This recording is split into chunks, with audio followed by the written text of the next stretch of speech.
Hi, I'm Robin Fertel. I'm a licensed marriage and family therapist. And today I want to talk to you about why regular therapy usually does not work to treat love addiction. So first, let's ask the question, what's love addiction?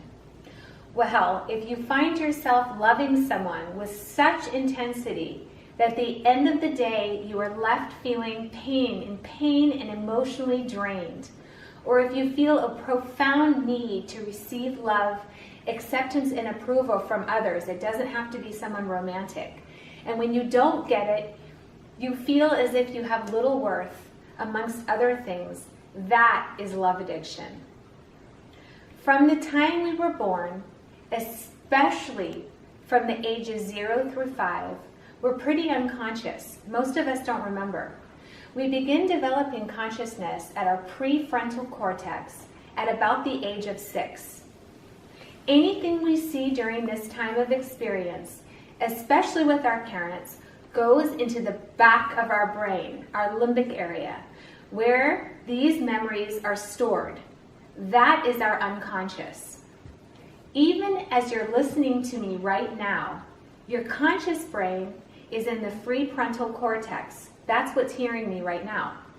About 80% of what we do in our life is ruled by our unconscious mind, by our thoughts, our feelings, our perceptions of, and our parents, our culture, our generation, and even ourselves. What happens when we have love addiction is that we are operating from about 80% of our unconscious mind. Think about that. Let me give you an example of this. There's a client I had for a really long time. Her name is Jane. We'll just call her Jane. And that's a pretty severe love addiction. She didn't understand why she had these feelings and behaviors because she thought she had a pretty good childhood. Severe love addiction and pretty good childhood. What do you think? When we dug a little bit deeper, we discovered that before she was 2 years old, Jane had a lot of good attachments with her mom. But her parents got a divorce when she was 2, and her mom had to go back to work. So Jane was left in daycare about 8 to 10 hours a day. So as Jane progressed, she went to kindergarten, first grade, second grade. She was on athletic teams. She did really well in school. And apparently there was nothing you could see on the surface that seemed like the experience from her parents' divorce and her mom leaving for a long time during the day had any impact on her. Now, I want to talk to you about this situation because I know this might stir up many people on the inside. This is a pretty controversial issue. But the facts are the facts, and when a baby is put into another caretaker's arms who is not their attached parent or grandparent for a long time, or when a baby is spending multiple hours of the day with a caregiver that's going to be probably away most of the time, in that baby's brain, think about a baby, 8 to 10 hours is a long time to be without a parent. So going back to Jane. In her teenage years, Jane and her mom are very close. As she got older, she had kind of a distant relationship with her dad, so she goes to college and she has her first boyfriend. Then, one day, all of a sudden, I get a call from Jane and her mom. They're on speakerphone. I haven't seen her before. Jane is unable to attend her classes. She's gotten severely depressed. She's already tried to go to counseling. She's been with 3 or 4 therapists by now. She's dropped out of school and moved back home with her mom. Nothing's working. She's also on some antidepressants, anti-anxiety medicine, you name it. And she's also feeling like regular therapy is not working. She feels hopeless and she doesn't know what to do. What's happening? And we can't see that superficially. We can't see it. Is that in the back of Jane's brain, remember that unconscious brain that is developed in 0 through 5? There is unconscious trauma going on as far as attachment. This means that her prefrontal cortex is shutting down, and here's the thing.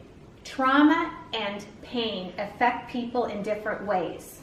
Okay, so I want to make that clear. Some people might have had the same experience as Jane, and at 2 years old, parents divorced, went to daycare, was with another caretaker, and some people might not have dad in picture, but they might not get love addicted. Trauma affects kids and people in different ways. But in Jane's case, the trauma affected her. Jane's brain is actually being hijacked, and she's age regressing, okay, into the way she felt and perceived the world when she was that 2-year-old, which means that when dad goes away and mom goes away, they're not coming back. That's the pain she feels. Here's the thing. Regular therapy is not going to fix what's going on with Jane at that point. What Jane needs, what we all need to deal with, is the deep issues in our unconscious. To do structured unconscious work is to get into her brain and reprogram her brain. Because really, that is the root cause. What Jane is going through now is not just because her boyfriend left her.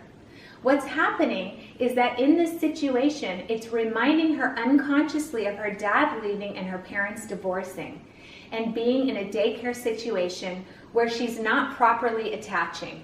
Controversial or not, it's a fact that this happens. To her, the boyfriend breaking up with her feels like death. Remember, she can't sleep, she can't eat, she's depressed, and all the medications that she's taking at some point is still not treating the symptom of the root of the problem. It's as if she's 2 years old not being able to function. With a structured love addiction treatment, I mean specific, what we do is we work directly on the unconscious mind. We're able to reparent Jane internally, her internal 2-year-old. So we spent a lot of time building up Jane's self-worth first, reparenting her boundaries, getting her out of this reality, and most importantly, helping her with the withdrawal of the love addiction, that she's really suffering from unconscious reminding that her dad was not present for her. That's huge. So you need a specific structure to reparent the part of this unconscious. And in this case, it was so severe that Jane did at the end of her treatment need some unconscious inner child and feeling reduction work. So we're getting to the root of the core of the issue. We're not treating symptoms here. But here's the thing. Within 3 months of working with the love addiction structure, Jane did not need her medications. I'm not suggesting you go off your medication. I'm saying for Jane, she didn't. I'm not saying that's the case for everyone, but she did not need the medication. And why? It's because she finally knew that her unconscious mind was picking somebody that was going to avoid her. We had been able to get to the root of her childhood trauma. That is so exciting for me and for her and for everybody that has love addiction. That's the root. We had to reparent Jane so she doesn't feel like she's abandoned and alone just because somebody broke up with her. What happened was we first needed to build up her functional adult skills, not trauma work. Then provide her with some emotional maturity within a specific structure. This is structured. There's a beginning, middle, and an end. Regular therapy would not have done that for Jane. It would not have worked. Jane needed a specific structure to target the unconscious trauma that she was re-experiencing. Again, I'm not knocking regular talk therapy, but it does only work about 20% of your conscious brain, and it really only focuses on how you're currently feeling and thinking and how to change those thoughts and feelings now. But what a person truly needs for love addiction recovery is relationship maturity, codependency issues, or love addiction. They need a strong structure to work through the issues from the beginning to the middle and all the way to the end, targeting the unconscious mind. Another good example of how love addiction treatment works is the client I had, who I'll call Matt.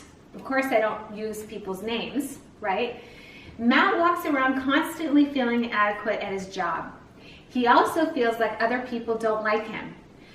No matter what he does, he feels like he's not doing a good job and he doesn't feel like it's ever enough. The same thing happened to Matt in his relationship. He also often feels that he's less than the other person he's with. He's hyper-vigilant, that's a sign, about what people think of him. So he's always constantly trying to get approval from other people through people-pleasing, which means he doesn't know how to set healthy boundaries. When Matt came to me, he had already been to 4 or 5 regular talk therapists, and he could just not get rid of the feeling no matter how much work he did in therapy. In our therapy, through the guided structure, we were able to discover that Matt had a very, very critical father, that no matter what he did, it wasn't enough. Even to the point, this is unbelievable, where his dad, after his baseball games, would show him what he did wrong. He videotaped him and showed him every single thing that Matt did wrong. So no matter what he did in his adult relationships, it's like his dad was in his head. He never felt like he was doing anything right. We needed to go back to the original trauma and see where that was coming from, giving him a specific unconscious direction and conscious direction for his mind to reprogram his understanding that mistakes happen and that you can't be perfect. And if you make a mistake, it does not mean you're less than other people. That was through a whole structure. With love addiction treatment, Matt, happy to report, is now able, wherever he starts to regress into that little boy and he sees his dad unconsciously in that moment, he's able to get himself out of that trance and start feeling like he's enough from inherent self-worth. Even though his current experiences might not be with his father, his unconscious was making his experience and the other person as if they were all turning into his dad. Regular therapy helped Matt to be able to feel good for a little while. But in the structure of love addiction treatment that helped him deal with the original trauma and provided him with the tools to get out of his reoccurring sense that he was not good enough and to get out of those unconscious states. Remember, unconscious states of codependency. Love addiction treatment can do the exact same for you.